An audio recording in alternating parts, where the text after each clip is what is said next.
Siamo vicini alla frontiera, l'ultima tappa del nostro viaggio prima di rientrare in Italia. Questa mattina ancora abbiamo visitato due centri, questa volta diurni e in costruzione, in corso d'opera, un centro giovani che si aprirà per offrire servizi anche alla popolazione locale e poi un centro qui vicino alla frontiera appunto che ospiterà migranti insomma per le diverse necessità. È stata un'esperienza per me molto efficace, molto importante, quindi torno e restituirò tutto quello che ho visto e andremo avanti nella nostra attività al Parlamento europeo.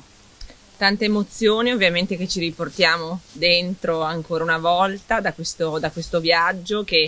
in cui abbiamo ritrovato ovviamente un impegno che porteremo avanti e che porteremo in Parlamento europeo, storie che ci hanno toccato nel profondo e che ci motivano a cambiare le regole europee sull'immigrazione, sul diritto all'asilo, ma soprattutto anche la comprensione di quelle cose che stanno migliorando ma che ancora possono migliorare e soprattutto il controllo, la verifica di come vengono spese le risorse europee. I cittadini europei hanno il diritto di conoscere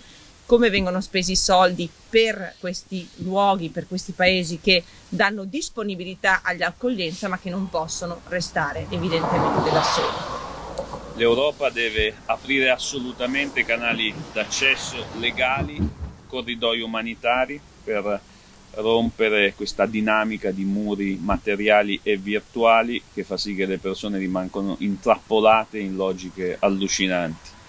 Ci sono tanti sforzi qui in Bosnia da parte di organizzazioni non governative, umanitarie, da parte di società civile anche europea che aiuta le organizzazioni qui presenti per dare una mano ai migranti, ma è chiaro che la risposta deve essere quella di rendere l'Europa una frontiera aperta e non una fortezza assediata. Finisce qui il nostro viaggio in Bosnia, è la seconda volta che torniamo.